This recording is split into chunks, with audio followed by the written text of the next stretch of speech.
Selamat pagi, bertemu kembali dengan saya dalam pembelajaran fisika. Pada pertemuan kali ini, kita akan melanjutkan materi minggu kemarin. Minggu kemarin kita sudah membahas tentang momen gaya. Nah, pada pertemuan kali ini saya akan membahas tentang penerapannya pada salah satu contoh yang sudah saya berikan kemarin, yaitu pada permainan jungkat jangkit. Semua tahu permainan jungkat jangkit? Ya, pasti tahu karena permainan ini banyak kita temui di taman kanak-kanak atau di pendidikan anak usia dini atau PAUD. Kamu pasti pernah memainkannya. Nah, bagaimana penerapan momen gaya pada permainan jungkat jangkit? Saya sudah survei permainan jungkat jangkit, kalau bahasa daerah sini namanya selokatih. Mustahil kamu nggak tahu ya. Nah, kita bahas. Pada permainan jungkat jangkit, kita menerapkan keseimbangan rotasi. Nah, syarat keseimbangan jika pada gerak translasi atau gerak lurus, sigma F sama dengan 0. Nah, pada gerak rotasi, syarat keseimbangan sigma tau sama dengan 0. Kita ambil contoh di sini. Kamu punya seorang adik dan adikmu ingin mengajak bermain jungkat jangkit. Kamu dan adikmu selisih massa atau bobot badan 2 kali lipat. Nah, agar permainan ini tetap bisa kita lanjutkan, bagaimanakah caranya?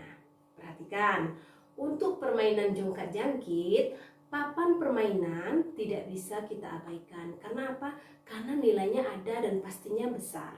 Nah, sekarang kita bandingkan sebuah papan permainan jungkat jangkit dengan massa sekian. Permainan jungkat jangkit, titik tumpu atau porosnya berada di tengah. Cara bermainnya, kedua orang tadi, kakak dan adik, harus berada pada ujung papan. Nah, massa adik lebih kecil, massa kakak 2 kali massa adik. Bagaimana agar permainan ini tetap seimbang, tetap dijalankan? Kan syaratnya harus seimbang. Nah, tidak mungkin kakak sama adik sama-sama duduk di pinggir, ya. Karena apa? Massa kakak saja sudah 2 kali dari massa adik. Yuk, kita perhatikan ya. Nah, jadi di sini kita gunakan prinsip syarat keseimbangan, di mana sigma tau sama dengan 0. Nah, di sini ada 3 gaya yang bekerja.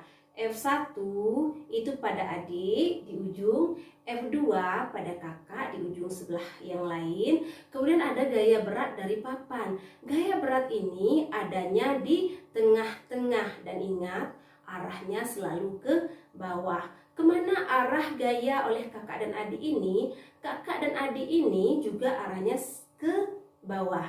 Titik tumpu atau poros di tengah. Nah, kita lihat sigma tau sama dengan 0. Karena ada 3 gaya, berarti tau 1 ditambah tau 2 ditambah tau 3 sama dengan 0. Tau 1 adalah posisi adik, tau 2 posisi kakak, dan tau 3 posisi gaya berat.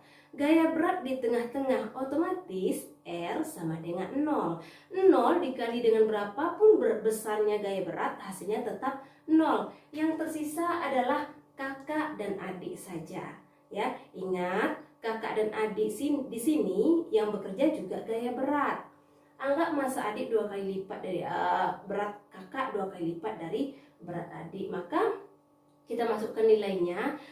Posisi kakak dan adik sama-sama ke bawah, porosnya di tengah. Otomatis arahnya nanti yang satu ini akan menyebabkan benda bergerak searah jarum jam. Sedangkan yang lain kalau ke arahnya ke bawah akan membuat benda bergerak berlawanan arah jarum jam. Berarti kedua ini akan memiliki tanda yang berbeda. Maka F1 R1 menjadi minus di sana. F2 R2 sama dengan 0. Kita pindah ruaskan. F1 R1 sama dengan F2 R2. Masukkan nilainya. F adalah W di sini. W1R1 sama dengan W2R2.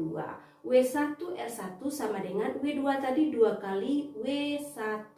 Maka kita masukkan, jika massa atau berat kakak 2 kali berat adik, berapakah R-nya? Berarti R2 sama dengan setengah dari R1. Jadi agar permainan tetap bisa kita lanjutkan, kakak harus bergeser duduk setengah R. Ya, jika adik berjarak R, kakak setengah R. Kenapa? Karena massa kakak 2 kali massa adik. Oke, semoga dipahami. Berikutnya kita akan membahas tentang momen inersia. Beberapa besaran pada gerak translasi analog dengan besaran pada gerak rotasi sudah kita bahas kemarin. Nah, jika tadi momen gaya analog dengan gaya, maka momen inersia analog dengan massa. Secara matematik, momen inersia dirumuskan dengan I sama dengan mr kuadrat. Ini berlaku untuk benda titik atau benda yang berbentuk titik. Nah, jika ada banyak benda titik, maka ini menjadi sebuah sistem. Berapakah I total akan menjadi penjumlahan atau sigma dari mr kuadrat. Massa R adalah jarak massa ke titik putar. Jika seandainya benda yang akan kita tinjau momen inersianya adalah benda tegar dengan bentuk yang teratur, maka momen inersianya dapat kita lihat pada tabel berikut. Ya, tabel yang pertama itu untuk benda titik tadi. Tabel yang kedua, di sana ada batang homogen dengan sumbu berada di salah satu ujung, maka di sini I sama dengan sepertiga ml kuadrat. Jika seandainya batang kemudian porosnya berada di tengah-tengah, maka I-nya sama dengan 1/12 ml kuadrat. Untuk bola berongga, I-nya sama dengan 2/3 mr kuadrat. Untuk bola bejal, I sama dengan 2/5 mr kuadrat. Silinder berongga tipis, I sama dengan mr kuadrat. Silinder pejal, I sama dengan setengah mr kuadrat. Dan silinder berongga tidak tipis, I sama dengan setengah M dalam kurung R1 kuadrat ditambah dengan R2 kuadrat. Jika seandainya sumbu putar benda ini dipindahkan paralel dengan titik asal, yaitu di pusat massa, maka momen inersianya ini adalah penjumlahan dari momen inersia ketika dia berada di pusat massa ditambah dengan md kuadrat, di mana d ini adalah jarak perpindahannya dari titik awal ke titik saat ini. Nah, untuk lebih jelas kita lihat contoh penerapannya ada di buku halaman 19, contoh 1.6.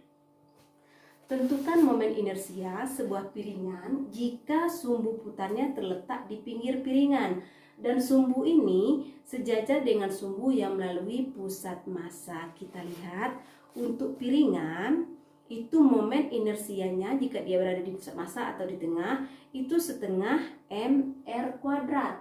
Setengah mr kuadrat. Kemudian sumbunya ini berputar sejauh d. Ya, D-nya itu adalah R di sini.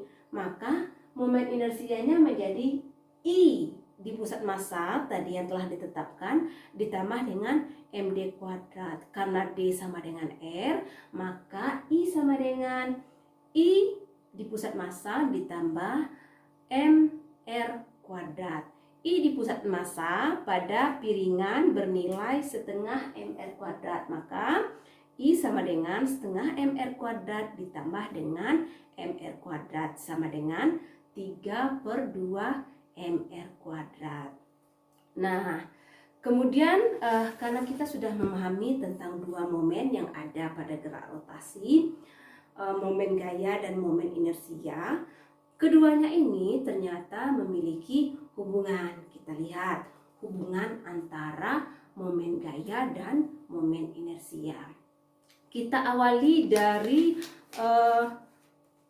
momen gaya dulu ya. Rumus dasar momen gaya kemarin tau sama dengan F R atau F kali R. Nah, F ini kita uraikan berdasarkan hukum Newton. F sama dengan M dikali dengan A, ganti.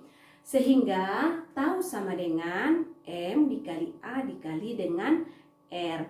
Nah, A ini adalah percepatan linear, maka hubungannya dengan percepatan sudut A sama dengan alfa kali R. Ganti lagi A dengan alfa kali R, maka menjadi I sama dengan M alfa kali R dikali R.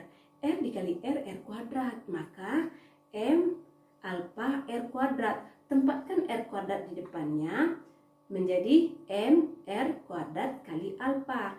M R kuadrat itu sendiri adalah momen inersia, maka tau sama dengan I dikali alfa. Jadi hubungan antara momen inersia dengan momen gaya dihubungkan oleh alfa, percepatan sudut. Tau sama dengan I dikali alfa. Baiklah, pada pertemuan hari ini hanya ini yang bisa saya sampaikan. Semoga dapat dimengerti. Jika ada pertanyaan silakan komen di forum diskusi. Dan jangan lupa saya menunggu tugas dari Anda semua. Klik pada lembar tugas di Google Classroom Fisika.